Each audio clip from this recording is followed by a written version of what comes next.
Linking the mining industry to the broader economy has been hyped as a way to diversify and break the mining enclave. But can the extractive industries really do much for broader industrialization? We ask industry expert Olle Östensson.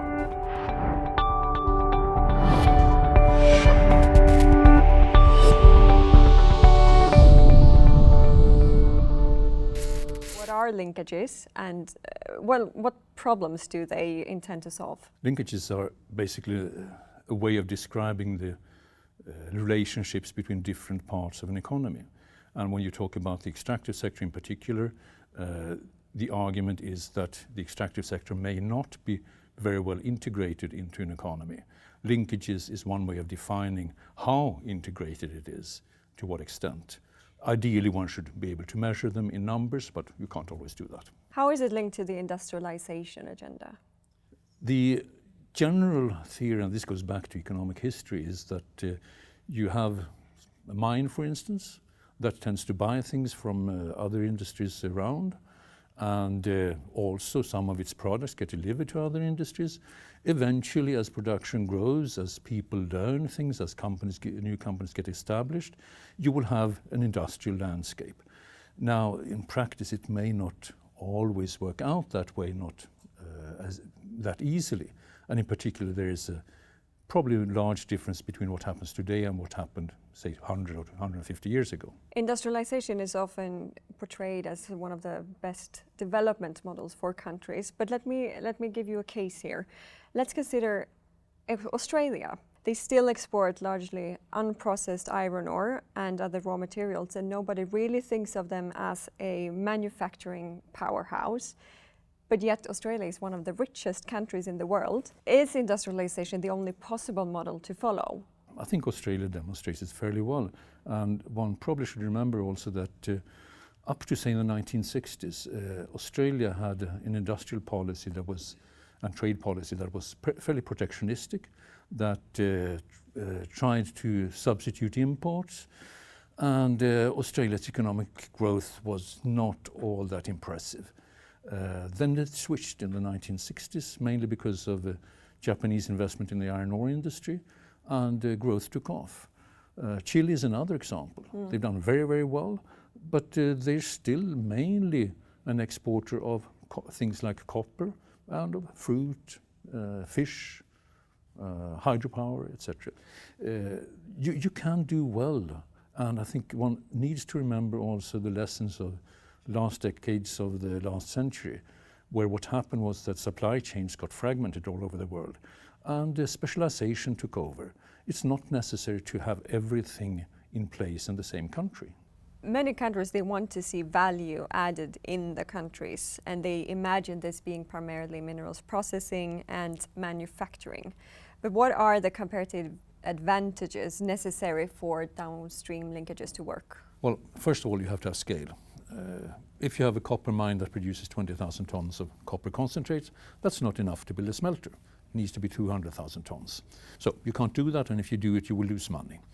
Second, you need to be relatively close to the market, because, and this goes in particular if you want to go into CEMA manufacturers and so on, because the customers will expect very fast delivery, which means you need to be close physically, and also a large range of products, which means that, again, you have to be close to the market in order to have a large enough market to spread out that range of products on.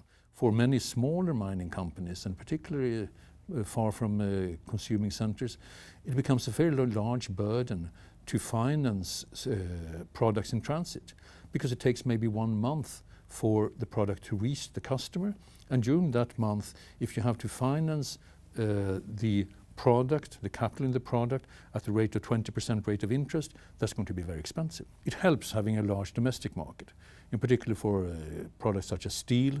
Most countries have some domestic market for steel, and you can build from that. In addition, if you want to export steel, you'd better have a cushion in your home country. Otherwise, it's not going to be very profitable. Then, of course, you need the inputs. You can't build an aluminium smelter if you don't have a large and stable power and cheap power supply. And you need to have, generally speaking, a good business environment and low political risk. because otherwise it's not going to work either. And are there any successful examples? There are, of course, successful examples of downstream processing, but there are very few successful examples, actually can't think of any, of downstream processing happening as a result of successful government intervention. In 2014, Indonesia, they banned the exports of raw bauxite to force companies to refine in country. It didn't work, and the bauxite industry collapsed. And there are a long list of government initiatives in this regard: export taxes on raw materials, tax-free zones, etc. Are government policies for downstream processing ever a good idea? Well, in Indonesia, it has been a fairly sad development. And what happened? What was the process in Indonesia? Well, the process was that they introduced a policy. Actually, the policy was decided much earlier, but it was finally introduced at the beginning of 2014, and it concerned not just bauxite but also copper and nickel. It has not been at all successful. It's led to enormous losses in export revenue for Indonesia, which means, of course, also very large losses in terms of government revenue, and lots of people who lost their jobs. Meanwhile, the results have been very meager. There is one alumina refinery that has been set up using local bauxite. It's been in operation for about a year. It produces chemical grade bauxite for use in the chemical industry. The company would very much like to expand it and build a smelter for metallurgical alumina, to produce aluminium eventually. However, in order to do that, they would need the cash flow from exporting bauxite, and the government does not allow them to export bauxite. So the company instead has asked the government, the Indonesian government that is, for a subsidy of $500 million so they can build the alumina refinery.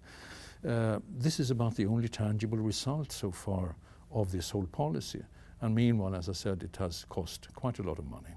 So should companies just give up altogether? No. Neither companies nor governments.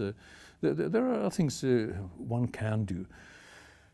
When it comes to downstream processing, it's maybe more a matter of waiting until you actually have the market or until you have the inputs. But when it comes to more generally local content, I think it's probably a little bit easier. And we move now into upstream linkages. How big is the potential really for local content in mining, and how does it compare with oil, for example? There are rules of thumb for this, which, funnily enough, proportions are fairly constant across companies, across countries. Basically, in mining, between half and 2/3 of turnover gets, or at least potentially, can be spent locally. This is employees' wages, it's infrastructure, it's procurement, and a lot of it can be procured. In oil and gas, the proportion is smaller, and that is mainly because both the government take tends to be higher in oil and gas, and also the capital providers take tends to be higher. The reasons for this being simply that resource rent is a lot higher in oil and gas than in mining, on average. What experience has taught us is that it's probably not a good idea to try to set up quantitative targets for instance, local content. To say that to a mining company that you have to buy 50% of your inputs domestically. Because what happens then is that companies will try to game the system, meeting that quota as cheaply as possible, and that probably won't contribute a whole lot to industrial development. So then the government gets clever and says, okay, you have to meet those 50% by buying the following products. And by the way, we've drawn up a list of 2,500 different products, and we've determined exactly how much of each one of them that you can buy locally. This is actually what happened in Kazakhstan.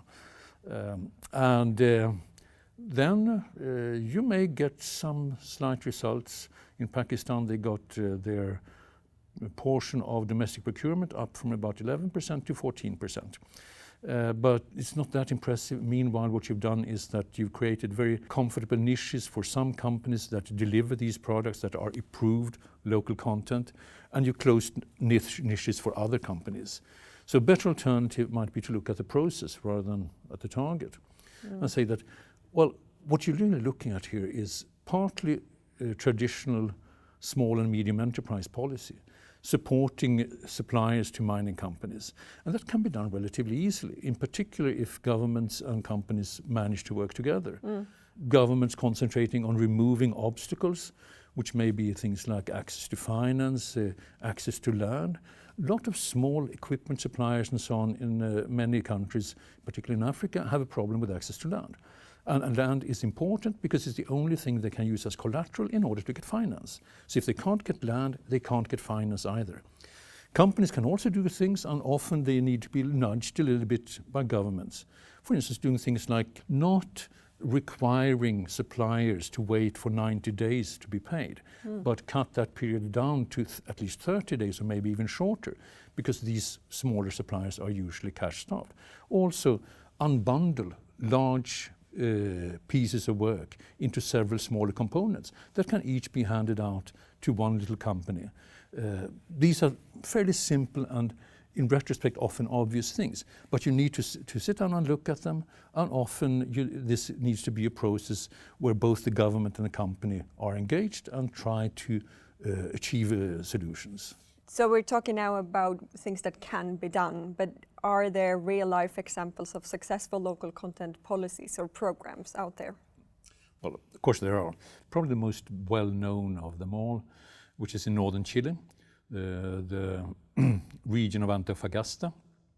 And this was actually, originally, I think it's fair to say it was a government initiative, because it was an initiative of the local governor, who then went on to become Minister of Mines, who thought that mining companies in the area, and at the time at least two very large mining companies, one privately owned, one state-owned, and he thought that they should be buying more locally, talked to them, and they agreed to set up a program whereby they would finance ISO certification for local suppliers.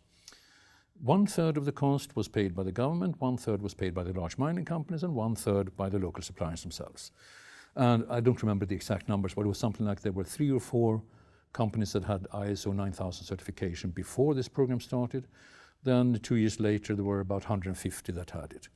And most of them went on and had quite a lot of commercial success.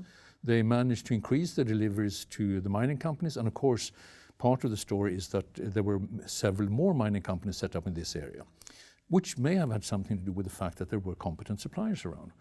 And some of those suppliers also managed to become quite large companies exporting outside the area and outside Chile as well.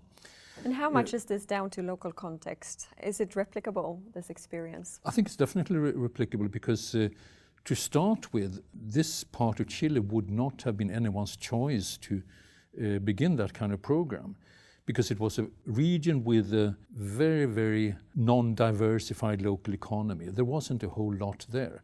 It was also a part of the country that not many people wanted to live in. I mean, it's extremely dry and it's far from everybody else. I've actually been there well after this program, and Antofagasta has become a much more attractive place to live in as well, which is part of it, where you create an industrial landscape, which in turn attracts other companies and attracts other businesses, and eventually you get what is a fairly dynamic and vibrant local economy, starting from almost scratch. So I think it's definitely replicable, should be. And I want to bring this back to the industrialization debate that we mentioned in the beginning, because if you deduct the purchase of fuels, for example, local content is typically in the millions of dollars rather than hundreds of millions. Is there sufficient scale using local content to trigger this wider industrialization? Isn't that an unrealistic expectation? Well, that depends on what expectations you have, of course. But millions of dollars is quite a lot of money in many parts of the world. And one shouldn't say that just because you can't get industrialization at the national scale all at once, that one should give up.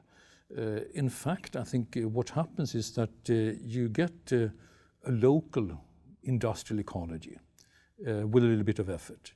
And that local industrial ecology can develop. It can certainly contribute to the whole country's development, marginally to begin with, but increasingly so as time goes by.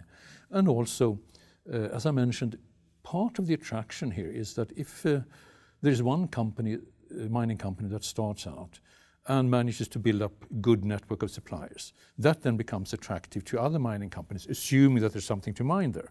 And it might influence their decisions about whether to start mining or not. The fact that you have local reliable suppliers, which cuts down costs, and before you know it, you have a mining cluster like in northern Chile. Well, an area that you've studied quite a bit is multipliers, and in economic multipliers tell the extent of an industry's connection to the rest of an economy. What do multipliers tell us about the extractives industry? They don't tell us that much, really. I mean, the first thing about multipliers is that one should never try to compare them, for the simple reason that definitions differ. For instance, in Australia, a lot of the mining, particularly in the bauxite industry, for instance, is done by construction companies. Their employees are counted as construction employees. That means that whenever you try to figure out multipliers, you're going to get the wrong numbers. So that's a simple example. The other example is that companies' practices when it comes to outsourcing differs a whole lot. So for instance, in the case of Chile again, you had one private company that outsourced absolutely everything. Accordingly, when you looked at multipliers, in particular employment multipliers, they were very high because everything was done outside the company. The other company was state-owned, and they had a traditional policy of keeping everything in-house, with the result that their multipliers were very low. So one shouldn't compare too much. But if one insists on comparing, then I think generally can say that yes, multipliers tend to be a little bit lower for the extractive industry than for other industries. The obvious reason, of course, is that most extractive companies are export-oriented, so they don't give rise to a whole lot of other businesses downstream. Upstream, yes, they do create jobs and do create other businesses. Then the other thing to remember is that when we look at industrial linkages, we essentially look at production-consumption linkages.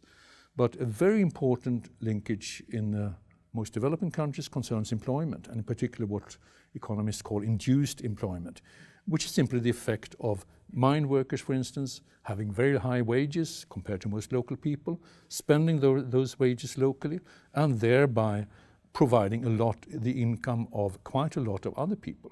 So for every mine worker that you have in, say, southeastern Congo, you will have 10 other people who make a living. This is not something to be scorned because unfortunately often governments do not, I think, take this seriously enough. But isn't multipliers sometimes used by mining industry as sort of a PR to tell the world how big their impact really is? Unfortunately, yes, by mining companies and by governments, and which is why I say also that one shouldn't try to compare them, because usually it becomes much more too complicated to compensate for all the factors that influence them. Olle, thank you very much. Thank you.